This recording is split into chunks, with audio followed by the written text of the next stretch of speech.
Médico, nesse vídeo eu vou te mostrar o exato passo a passo para você nunca mais ter medo de fazer plantões em uma UPA.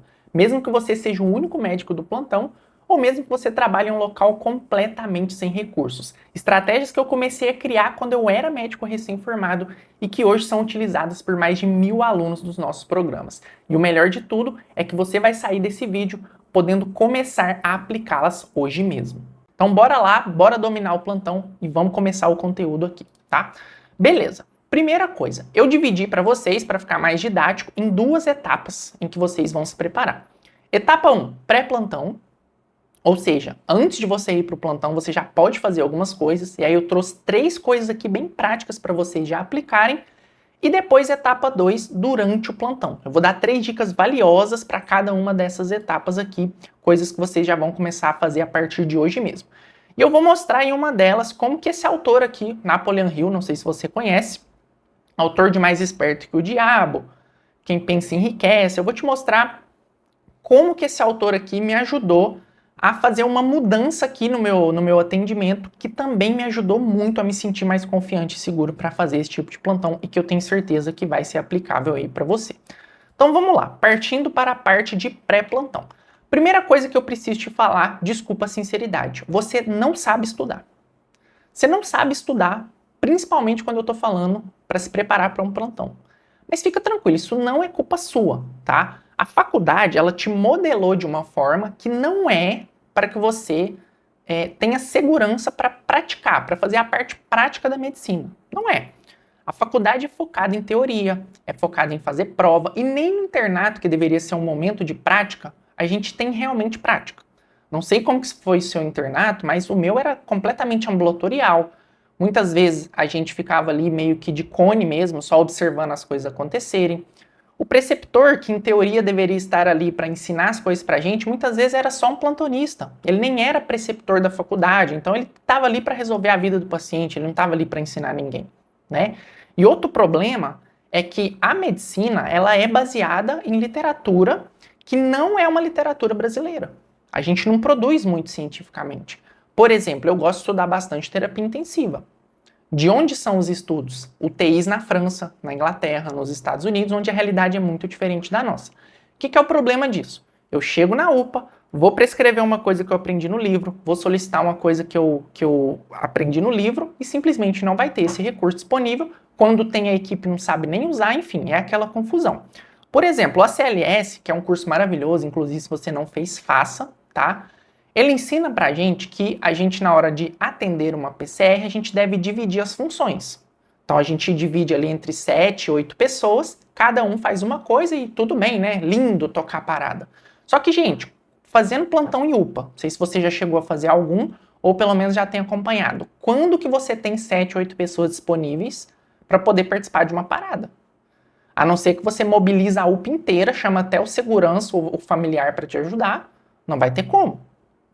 Então, lá dentro do plantão dominado, por exemplo, eu já ensino os nossos alunos que, olha, você vai ter 2, 3 pessoas, é você enfermeiro técnico, e você precisa saber assumir mais de uma função de uma forma segura. Então, a teoria, ela é um pouco desalinhada com a prática, e se você não entender isso e começar a mudar já, desde já, o jeito de estudar, não vai ter como. Você não vai conseguir estudar, ficar preparado mesmo para um plantão. Tá? O que eu sugiro você fazer então? A partir do momento que você começar a estudar agora, você tem que ter intencionalidade no seu estudo. O que significa isso? Se você está estudando para se preparar para um plantão, você precisa mudar a forma como você estuda. Então você está ali olhando para o seu livro, ele está te falando ali as condutas, está te falando ali quais exames você tem que solicitar, você tem que pensar ativamente, será que isso daqui seria aplicável na prática? Será que essa medicação está disponível na minha prática? Porque se não tiver, você tem que aprender um plano B. Você tem que aprender o que fazer quando não tiver essa medicação disponível. Como contornar a situação? Qual é o malefício de você não fazer essa conduta que o livro está falando para você fazer? Quais são as complicações que podem acontecer e que você precisa lidar caso você não conseguir fazer essa conduta? Isso é estudar de uma forma inteligente para um plantão. E aí, o que eu vou te sugerir? Chega lá na sua UPA hoje mesmo, ou quando você tiver a oportunidade de ir lá, Vai, fala com o farmacêutico e fala, olha, eu quero a lista de medicações disponíveis aqui. Porque aí você vai cruzar dados, tá? Esse é o estudo cruzado que eu falo aqui, certo? O que é o estudo cruzado? Eu vou cruzar os dados da minha realidade com a teoria. Então eu vou chegar lá, vou pegar essa listinha e eu estou estudando aqui. Ah, beleza, fibrilação atrial, metoprolol EV. Preciso olhar aqui na lista da farmácia. Eu tenho metoprolol EV? Nossa, não tenho metoprolol EV. Qual que é a segunda opção então? Porque senão você chega no seu plantão achando que sabe tudo. A gente chega até com o queixinho em pé, assim, né? Não, eu sei tudo, tal, pode mandar aí. Aí você fala pra enfermeira, faz aí o metoprolol EV. A enfermeira vai te falar assim, doutor, não tem metoprolol EV aqui. O que vai acontecer? Seu queixo vai cair lá embaixo, né? Agora, se você sabe um plano B, por exemplo, será que tem alguma coisa via oral, outro beta-bloqueador via oral? Será que eu pulo direto para miodarona? Faz sentido eu usar miodarona? Qual que é a dose que eu vou fazer? Se eu vou fazer controle de frequência e não controle de ritmo? São coisas que você precisa entender, tá? Então, primeira coisa, muda a sua forma de estudar e isso é uma decisão, é uma coisa ativa. Não adianta você achar que vai estudar uma coisa teórica e vai chegar na prática você vai conseguir adaptar. Você precisa fazer um estudo já direcionado para a teoria, certo? Beleza. Segunda coisa aqui, gente. Se você faz plantão em UPA e você ainda não tem buge e nem máscara laríngea, sinto muito te falar, mas você está colocando a vida do seu paciente em risco e o seu CRM também. Certo? Buge e máscara laríngea são duas ferramentas fundamentais para quem faz plantão em UPA. Por quê? Porque independente do seu conhecimento, mesmo que você saiba toda a teoria, você ainda não tem aquela malícia de saber exatamente o que você tem que mudar ali na sua intubação para ela funcionar. Por mais que você domine algumas coisas, por mais que você já tenha visto algumas intubações, na prática a coisa é um pouquinho diferente. Porque a responsabilidade é sua. Se você não conseguir intubar aquele paciente, não tem um plano B, uma outra pessoa que você vai chamar para te ajudar. É você e o paciente, tá? Então, pensando na máscara laríngea, por exemplo, se você não conseguir entubar o seu paciente de forma nenhuma, a máscara laríngea é muito fácil, gente. É muito fácil de colocar a máscara laríngea no paciente e ela já te dá tempo ali para você conseguir alguma ajuda, para você transferir esse paciente, para você raciocinar, para você corrigir às vezes alguma coisa que é contornável. Por mais que não seja uma coisa definitiva, não recomendo porque tem os seus problemas, ela pode te tirar de uma roubada imensa, tá? Então, máscara laríngea, primeira coisa, compra, deixa dentro da sua mochilinha e aprende a usar. Segunda coisa, buge, que inclusive eu acho até mais importante, na minha opinião, que máscara laríngea. Essa ferramenta, gente, eu sou apaixonado pelo buge, tanto que vocês podem ver que lá dentro do nosso Instagram tem um monte de vídeo disso. Eu já fiz vídeo aqui, inclusive no final eu vou deixar uma recomendação de vídeo para vocês aprenderem como usa o buge o passo a passo. Tem um vídeo aqui dentro do canal, eu vou deixar aqui de recomendação no final, tá? O buge, ele vai te tirar de algumas situações, de algumas roubadas, situações que você não conseguiria entubar o seu paciente. Quais são as indicações do buge? As principais são problema de visualização, eu divido elas aqui em problemas de visualização e problemas de passagem do tubo, tá? Então, sempre que eu tiver um potencial problema de visualização ou problema de passagem do tubo, eu vou pensar em usar um buge. Problema de visualização é quando o paciente, eu não estou conseguindo enxergar o local que eu vou passar o tubo. É aquele paciente Cormac 3. Se você lembrar daquela escalinha Cormac 1, 2, 3, 4, é o paciente Cormac 3, tá? Nesse tipo de paciente, o buge ele vai servir para a gente como um GPS. Ele vai me dar uma orientação de, beleza, eu não estou enxergando onde eu tenho que ir, mas se eu tivesse um GPS aqui, será que eu não conseguiria ter essa direção? Segunda questão, problema de passagem do tubo. E aí eu trouxe até algumas imagens. Imagine entubar esses pacientes aqui, ó. Via aérea demasiada, tumor aqui, distorção da via aérea, né? Paciente com tumor de cabeça e pescoço empurrando a via aérea para um lado, um próprio tumor ali que está atrapalhando, paciente que às vezes estubou, né? Isso é comum, né? Você chega no plantão, doutor, o paciente estubou. Aí lá vai você entubar um paciente com a via aérea demasiada, porque estava com tubo ali há muitos dias, gerou aquele processo inflamatório. Então, o buge ele vai te tirar dessas situações. E aí, como que você vai aprender a usar o buge? Você vai assistir o vídeo que eu vou deixar para você e você vai começar a fazer uma coisa na sua prática que é o seguinte: todas as intubações, toda oportunidade que você tiver de intubar um paciente, você vai começar a usar um buge. Independente se a via aérea é difícil, fácil, se não é. Por exemplo, obeso é uma situação que gera um certo estresse para a gente recém-formado, porque é uma via aérea difícil e que o bujo pode te ajudar muito. Mas mesmo que você pega aquele paciente que, nossa, eu tô vendo a via aérea com clareza, usa o bujo. Mas como assim, Lucas? Por quê? Porque a primeira coisa que você precisa aprender na hora de pensar em usar um bujo é aprender a usar ele primeiro. Primeira coisa que você precisa pensar. Se você for usar o bujo a primeira vez que você pegar uma via aérea difícil, uma via aérea tensa, onde o paciente está desaturando, o bujo mais vai te atrapalhar do que ajudar, porque você não sabe usar ele, tá? Então, para que você ultrapasse logo essa curva de aprendizado e já tenha domínio da ferramenta, comece a usar ele mesmo nas vias aéreas fáceis. Essa é a recomendação que eu dou para vocês, e é baseado num estudo que testou 2 grupos e viu que em um grupo o bujo não fez diferença, né, para poder aumentar a taxa de sucesso. E aí depois, no fim, resumindo para vocês, eles entenderam que, por que esse grupo aqui não fez diferença? Porque eles não sabiam usar. No fim, o outro grupo já tinha um certo treinamento, então eles já sabiam usar o bujo, certo? Beleza. Próximo passo, e aqui a gente vai fugir um pouquinho do padrão, né? Vocês têm que entender que medicina não é só medicina, tá? Medicina envolve outras coisas, afinal a gente está lidando com um ser humano. Então eu vou trazer um papo para vocês aqui que, será que é papo de coaching isso aqui? Calma que você vai entender. Então, terceira coisa, a gente já falou de mudar a forma de estudar, aprender a usar bujo, aprender a usar máscara laringe, comprar e levar para todo o seu plantão. E a terceira coisa que eu preciso falar com vocês aqui é sobre autoconfiança, tá? Napoleon Hill, só para vocês conhecerem um pouquinho da história, como que ele era um jornalista, que ele teve a oportunidade de acompanhar durante um tempo várias pessoas bem-sucedidas da época dele, incluindo Andrew Carnegie, que era um dono de ferrovias dos Estados Unidos, Henry Ford, Thomas Edison, pessoas que eram pessoas ilustres ali, que criaram nessa época muita coisa, que mudaram a sociedade. E ele começou a entender assim, será que essas pessoas têm alguma coisa em comum que fazem elas terem tanto sucesso? E aí ele estudou isso, ele criou aquelas 16 leis do sucesso, e ele fala muito sobre uma coisa que se chama autoconfiança, tá? Inclusive ele fala que qualquer pessoa que queira ter sucesso em alguma coisa precisa ter autoconfiança, certo? E aí, trazendo aqui para o plantão, para a medicina, se você trabalha em uma UPA, você precisa ser autoconfiante. Não adianta, tá?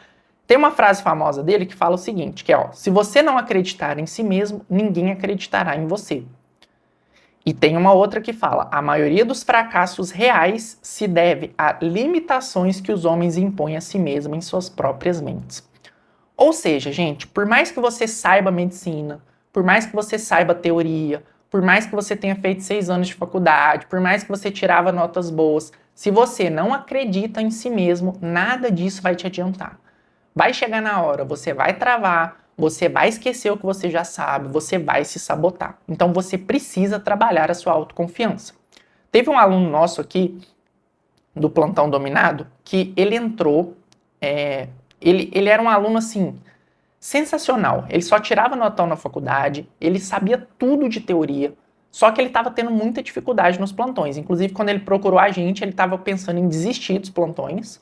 Ele estava assim, Lucas, olha, eu realmente, cara, eu vou abandonar todos os meus plantões, porque o que estava acontecendo? Ele ia para o plantão, ele ficava muito nervoso, ele ficava com medo de não saber as coisas, e isso fazia ele esquecer as coisas que ele sabia. Tamanha é o conhecimento dele que ele muitas vezes ajuda aqui outros alunos, conduzindo pacientes graves, ajudando eles a interpretar eletro, que é uma coisa que ele é muito bom. Só que quando ele procurou a gente, isso tem uns 6 meses mais ou menos, ele estava muito inseguro.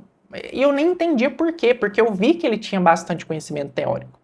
E aí ele entrou no Plantão Dominado, e inclusive eu tive que trabalhar um pouquinho essa parte de motivação dele, de autoconfiança, de confiar no conhecimento dele, de entender que, olha, tem muita gente por aí pior que você e que tá mandando bem nos plantões.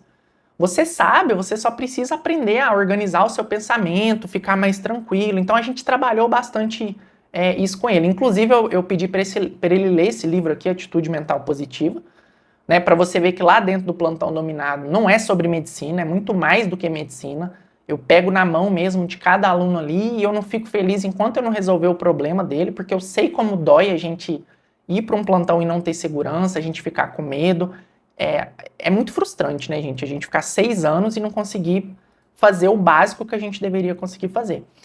E aí, o que aconteceu depois de um tempo? Eu fui trabalhando essas ideias, a gente foi, claro, trabalhando um pouco de parte teórica também, um pouco de parte de prática, um pouco de discussão de casos, e aconteceu que um belo dia ele me mandou uma mensagem falando: Lucas, finalmente eu fiz um plantão hoje em que simplesmente eu consegui resolver tudo, eu tô muito feliz, eu tô muito satisfeito, porque nunca tinha acontecido. Chegou todo tipo de bucha, inclusive eu ensinei os internos aqui a fazer umas coisas e tal.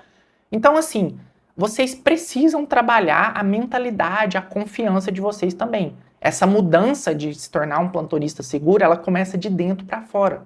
Então não adianta você sair fazendo um monte de cursinho de emergência, não adianta você sair estudando um monte de teoria, se você não trabalha essa mudança interna, tá? E lá dentro do Plantão Dominado, a gente vai trabalhar tudo isso com você. A gente tem ferramentas que eu vou aplicar, onde eu vou entender quais são as lacunas da sua formação, onde que você está errando na hora de manejar um paciente grave, para a gente conseguir direcionar o estudo. E é por isso que lá todos os nossos, alunos conseguem essa transformação de começar a atender o paciente grave com segurança, com tranquilidade, porque a gente começa com uma mudança interna. Não é só teoria, não é só conteúdo, é muito mais do que isso, é sistematização, é método, tá? Inclusive, eu vou deixar aqui abaixo desse vídeo um link para quem quiser fazer uma aplicação para participar do Plantão Dominado, tá? Eu não sei como é que vai estar quando você clicar aqui em relação a vagas, mas a gente conversa aí e vê se realmente a gente consegue te ajudar. Agora, vamos para a parte do plantão, tá? E aí, gente, presta muita atenção aqui, porque essa primeira dica aqui é algo que eu nunca ouvi falar em lugar nenhum.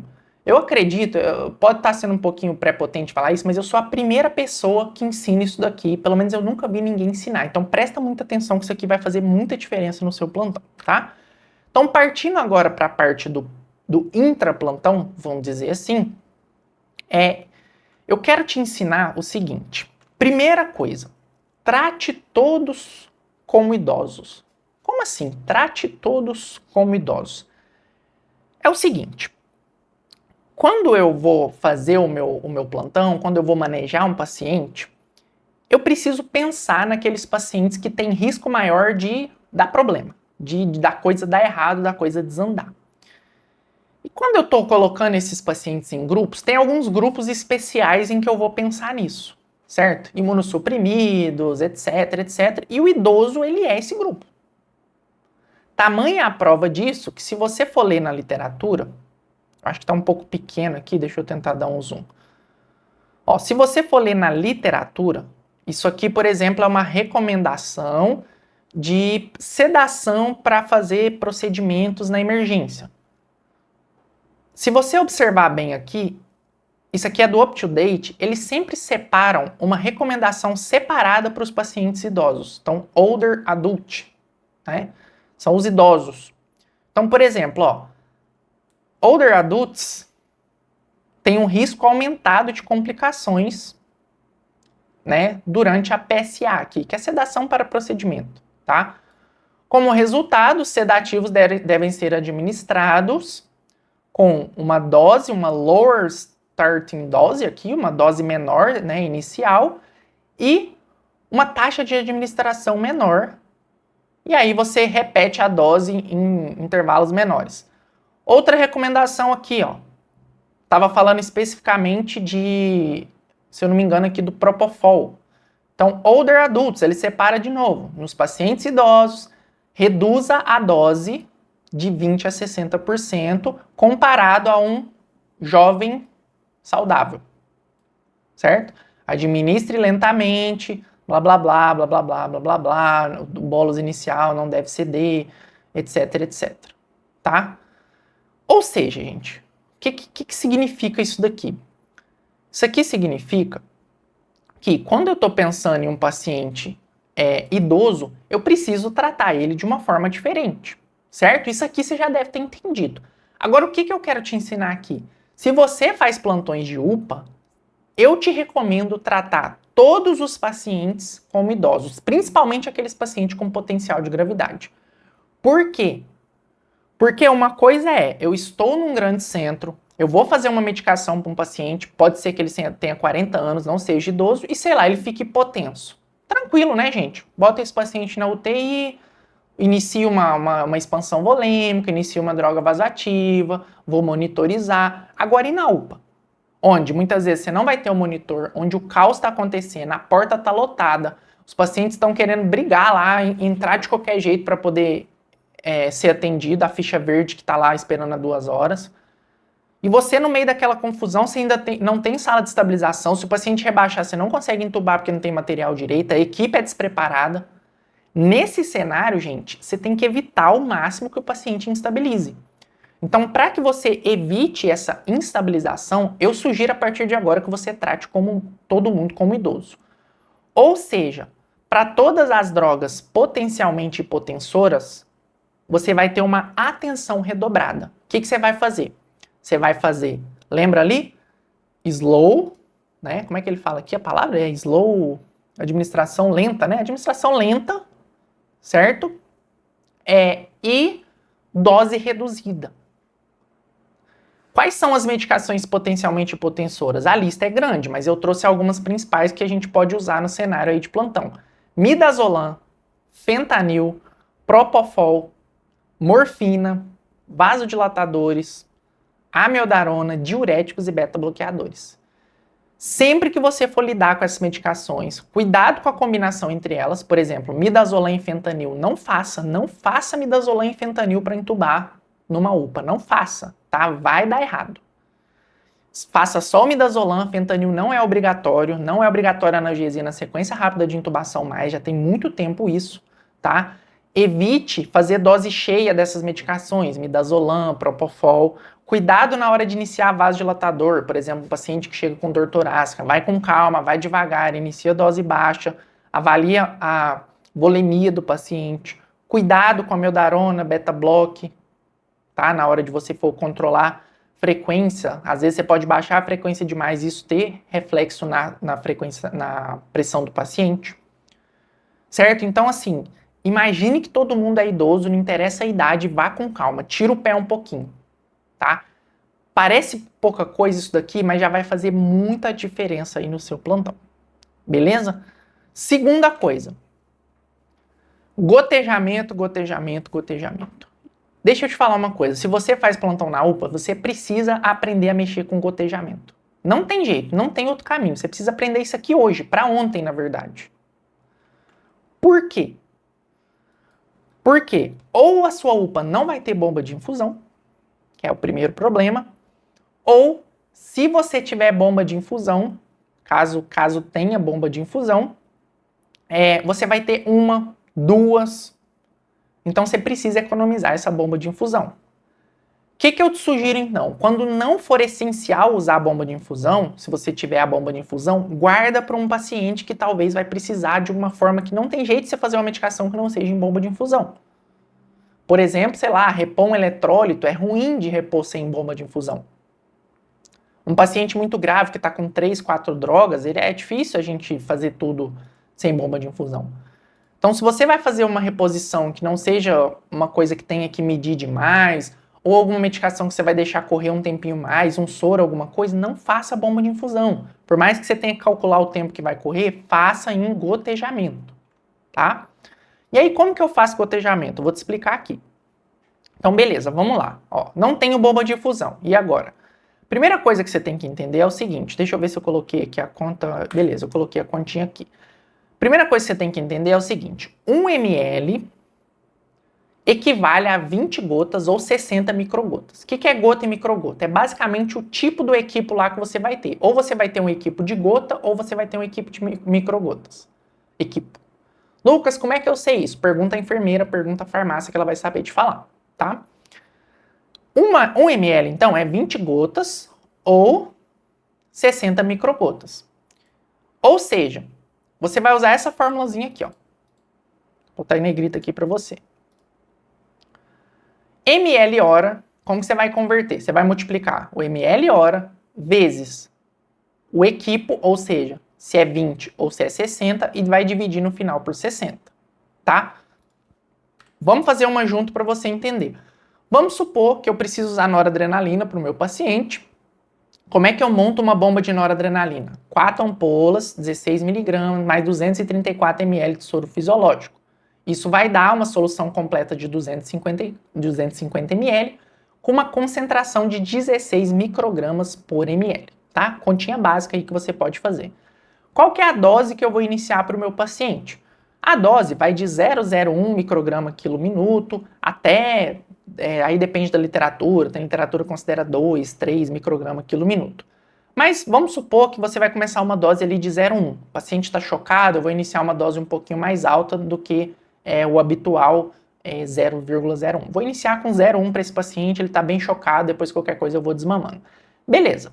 Se eu preciso dar uma dose de 0,1 micrograma quilo minuto, e o meu paciente tem 70 quilos, eu preciso dar uma dose para ele, então, de 7 microgramas por minuto, certo? Se eu multiplico esse valor por... se eu multiplico esse valor por 60, eu tenho que dar ao meu paciente 420 microgramas por hora, tá? Calma, vamos lá, vamos fazer essa conta aqui de novo. Então, primeiro, quando eu vou calcular uma droga vasoativa ml hora, eu preciso saber como que eu diluí e como que ficou a minha concentração. Beleza? Beleza. Achei a minha concentração, eu vou guardar ela aqui num cantinho. As doses, geralmente de droga vasoativa, ela é assim, ó, micrograma por quilo por minuto. Então, 0,1 eu vou multiplicar por quilo, ou seja, por 70, que é 7 microgramas por minuto. Porém, a bomba não é ml minuto, é ml hora. Então, eu multiplico esse valor por 60, eu tenho aqui 420 microgramas por hora. Então, eu preciso fornecer ao meu paciente 420 microgramas a cada hora, tá? Beleza. Agora, para eu saber quantos ml hora eu vou colocar, basta eu lembrar que cada ml da minha solução tem 16 microgramas. Então, 420 dividido por 16, eu vou colocar uma vazão de 26 ml hora, tá? Supondo que, geralmente a gente não vai começar com essa dose, tá bom? Eu coloquei aqui porque vai facilitar um pouquinho o seu entendimento, porque a conta vai ficar mais fácil do que 0,00, vai ficar uma confusão, né? Se você fosse iniciar, por exemplo, a 0,01 ml hora, que é a dose mínima, a gente iniciaria a 2,6 ml hora. Mas vamos supor que aqui eu já estava acendendo a droga vasoativa desse paciente, a bomba de infusão pifou e eu vou ter que converter agora para gotas. Então, primeira coisa que eu preciso de ter o meu ml hora, certo? O que eu te sugiro aqui? Por exemplo, nossos alunos do plantão dominado, eu libero uma tabelinha para eles que já tem esse ml hora pronto. Então eu sugiro que você já organize um material desse para você, tá? Já tendo o ml hora prontinho ali para você não ter que fazer essa conta toda aqui. Beleza, você sabe o ml hora, seja porque você consultou na sua tabela, seja porque você fez essa conta. Agora eu preciso converter o ml hora para gotas por minuto. Então, eu preciso sair de ml hora para gota por minuto. 1 ml é igual a 20 gotas, ou 60 microgotas, ou seja, eu preciso multiplicar ml hora vezes o meu equipo, ou seja, vezes 20 se for o meu equipo for de gotas, ou 60 se for microgotas, e depois dividir por 60. Por que eu divido por 60? Porque eu preciso transformar em hora para minuto. E uma hora tem 60 minutos, certo? Vamos fazer aqui então 26 vezes o equipo dividido por 60. Ou seja, se o meu equipo é de gotas, eu estou multiplicando 26 por 20, por quê? Porque o ml é 20 gotas, e estou dividindo por 60, ou seja, 8,6 gotas por minuto. Se eu estou usando microgotas, eu vou multiplicar 26 por 60 e vou dividir por 60. 60 por quê? Porque 1 ml é igual a 60 microgotas. Primeira coisa que você deve observar aqui, não sei se você reparou, mas há uma equivalência aqui que facilita a nossa vida. Então, se você tem um equipo de microgotas, olha que beleza, 26 ml hora é igual a 26 microgotas por minuto. Se é gotas, vai ser 8,6. O que você pode fazer para facilitar a sua vida? Você pode transformar ml hora em microgotas por minuto, ou seja, equivalente 26 para 26 e divide por 3, tá? Mas eu precisava te mostrar de onde veio toda a fórmula para você entender. Como que eu faço isso daqui? A enfermeira vai lá e vai contabilizar. Por exemplo, eu vou falar para ela 8,6, não existe 0,6 gotas, então vamos arredondar para 9, por exemplo. ela vai botar uma certa vazão, vai contar 1 minuto, quantas gotas? Ah, deu 12 gotas? Não, então eu preciso diminuir um pouquinho a vazão. Aí ela fica de novo 1 minuto esperando até ela achar o lugar que dá 9 gotas. Isso aqui é tão preciso como a bomba de infusão? Nunca, nunca vai ser, tá? Mas vai quebrar o seu galho aí durante o seu plantão, beleza? Gente, olha só, isso aqui é conteúdo de prática. O que eu tô trazendo para vocês aqui é vida real, tá? Inclusive, se você quer receber outros conteúdos como esse daqui, não sei se você já está inscrito, mas se não tiver, inscreve aqui no nosso canal para você receber todos os vídeos já em primeira mão. Porque esse conteúdo aqui é o conteúdo para você chegar no seu plantão e aplicar ele, não é conteúdo de teoria, tá? Isso aqui é coisa de prática, de vida real. Então já clica em seguir, tá? Já inscreve aí no nosso canal, já clica em inscrever, né? Eu não estou no Instagram, já clica em se inscrever e se inscreve aí para você receber os próximos conteúdos. Beleza? Deu para entender isso daqui? Bora então para o terceira dica de prática que eu vou dar aqui para vocês, tá? Deixa eu só ajeitar isso daqui para ficar melhor, para visualizar. Beleza, vamos lá. Terceira coisa, push dose. Eu nunca sei falar essa palavra aqui, push dose, né? Vou falar aqui bem brasileirão, push dose. É o push dose de adrenalina, beleza? Como que eu... primeiro, né? Por que eu vou usar isso daqui? Antes mesmo de falar... Por que eu usaria um push dose de adrenalina? Eu acho que essa é a pergunta. E por que o push dose de adrenalina vai me ajudar tanto em um plantão de UPA? Então, olha só. Vamos pensar num cenário de UPA. Primeiro, eu já falei isso aqui, mas vou falar de novo. A equipe é despreparada. Vai demorar para preparar a sua droga vasoativa, tá? Vai demorar. É uma pessoa só, ela tem um monte de coisa para fazer. A farmácia é lenta, isso se tiver um farmacêutico na farmácia, pode ser que a própria enfermeira tenha que ir lá. Então, assim, vai demorar a preparar essa bomba de infusão, a equipe é despreparada para atender paciente grave. Gente, se você sai da faculdade despreparado para atender paciente grave, imagine a equipe de enfermagem, eles não são preparados também. E aí, é interessante você ter um recurso para que você possa usar como uma terapia de ponte para que você não perca o seu paciente por uma hipotensão. Certo? Quando que a gente vai usar isso daqui? E por quê, né? Por que a gente precisa usar isso daqui? Primeiro, porque é tudo isso que eu falei para vocês. Segundo, porque tem pouca evidência de uso de adrenalina em bomba de infusão, né? Ou em gotejamento, ou seja, de uso contínuo de adrenalina no periférico. Então tem que tomar muito cuidado de colocar uma adrenalina no periférico, porque diferente da noradrenalina, eu não sei o que acontece muito bem se isso extravasar. Se vai gerar isquemia, né? Outra coisa, no desespero ali, pode ser usado para transportar um paciente. Então você chega na sua UPA, o paciente chega na sua UPA, você está naquela UPA que não tem nada, eu não consigo fazer nada para esse paciente, mas você identificou que é um choque. Aí a ambulância já se organiza ali para levar esse paciente para outra cidade. Vai fazendo push dose até lá, até chegar de pouquinho em pouquinho. Uma opção é colocar em gotejamento também. Mas aí é o que eu falei pra você, eu não sei muito bem o que acontece com a droga adrenalina no periférico, a gente não tem estudo, mas no desespero vale tudo. Se for longe demais, eu oriento você a colocar em gotejamento, tá? De onde veio isso daqui, inclusive? Não sei se você sabe, veio em estudos de anestésio, né? Centro cirúrgico, centro de anestesia, o pessoal usava muito para poder dar uma ressuscitada ali na pressão do paciente. Mas bem, vamos à parte que interessa, eu acredito que você já entendeu que isso aqui pode te salvar, né? Pode salvar em que cenário? Cenário de, principalmente de desespero, vamos dizer assim, né? Preciso transportar um paciente, ele está chocado, vai demorar a ficar pronta a bomba de infusão e o paciente está chocado. Paciente com PA muito baixa, tipo PAM menor que 35, ou seja, é pré-PCR essa PAM, o paciente não está perfundindo nada, ele vai parar a qualquer momento, pode te ajudar também. Só cuidado, não fica viciado nisso aqui e vai ficar fazendo de rotina. Se você tem a droga vasoativa, se você tem um recurso ali para usar, use o recurso onde a gente tem mais estudo, porque como eu disse, isso aqui é estudo na anestésio, tá? Como que eu faço então?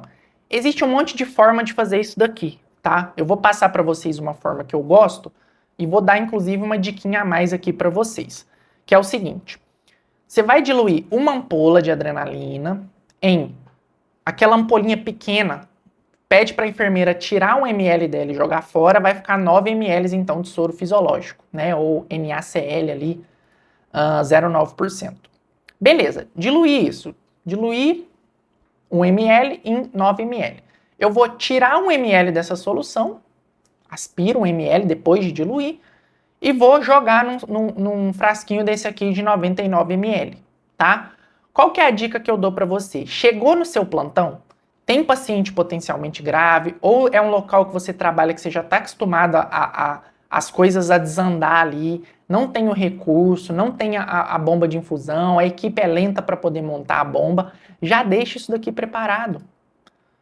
Já chega, já faz essa diluição e já deixa ali preparadinha. Já pede para a enfermeira marcar, ó, isso aqui é push dose de adrena, cuidado, atenção, para não fazer soro para um paciente, né? Ou não quer deixar preparado quando chegou no plantão, mas pelo menos assim, sei lá, o SAMU liga, tá chegando um paciente hipotenso, tá grave, tá com ritmo aqui de preparada, não sei o que e tal. Enfermeira, já deixa o post 12 pronto para mim. Ah, como é que eu faço isso, doutor? Aí você vai explicar ela aqui. 1 ml, ampolinha de 10, aspira 1 ml e joga no sorinho aqui de 100. Beleza? E como é que eu faço? Qual que é a dose? Eu vou fazer 0,5 ml até 2 ml a cada 3 a 5 minutos, tá? Então você vai colocar, depois dessa solução final aqui, você pode aspirar de meio a 2 ml e vai fazer a cada 3 a 5 minutos, certo? Qual que é o tempo de ação disso daqui? É quase imediato, coisa de 1 minuto. Problema, qual que é o tempo de duração? 5 minutos. Então, por exemplo, igual eu falei, se for fazer um transporte de um paciente de 2 horas, 3 horas, aí fica um pouco inviável. Agora, tem a cidade ali do lado, 20 minutos, a UTI ali do lado, 20 minutos, dá pra gente fazer. Ah, o paciente vai fazer um exame que é imprescindível, enquanto isso eu vou manejando o choque e já fazer esse exame e tal. Você pode usar esse recurso. O paciente ficou hipotenso no exame, estava fazendo a tomografia, não vai ter tomografia na UPA, né? Mas estava fazendo raio-x, se você tiver aí. O paciente ficou hipotenso, já faz o post 12 ali para você voltar ele para a sala de emergência, certo? E a dica bônus aqui eu acabei já falando para vocês, que é essa questão de já se antecipar. E quais são as indicações reais aí? Então, hipotensão refratária após a intubação acontece bastante. Você intuba o seu paciente, cuidado com aquele midifenta, inclusive, que é mais comum ainda de acontecer isso, mas você intuba o seu paciente, fez uma hipotensão, tá refratário, eu posso usar. Choque enquanto aguardo o preparo das drogas vasoativas, já falei. Hipotensão pós-recuperação de uma parada, né? O paciente volta para o ritmo dele, né? Espontâneo, e ele fica hipotenso. Ah, não dá tempo, correria para preparar, pode ser uma ideia, tá? Ou você está no local que às vezes você nem tem a droga vasoativa, você só tem a adrenalina do carrinho de parada, pode ajudar. Transportar pacientes críticos. Pode acontecer aí essa situação que a gente já falou um pouquinho aqui, beleza? Bem, agora eu quero dar para vocês, a gente já falou aqui 3 dicas de pré-plantão, 3 dicas de plantão, mas não acabou. Agora eu vou, para você que aguentou até aqui, inclusive eu quero te dar os parabéns, que realmente você está motivado e você está decidido a se preparar para um plantão. Então, como reconhecimento a isso, eu vou te dar uma dica bônus, tá? Eu vou te dar uma dica bônus aqui, uma dica de prática, uma dica de vida, talvez seja até uma das coisas mais importantes aqui do que a gente falou nessa aula. Então, presta bastante atenção, tá? Eu preciso até tomar um pouco de cuidado para falar isso daqui, porque é um assunto delicado, mas eu acho que se eu não for muito direto aqui, você não vai entender.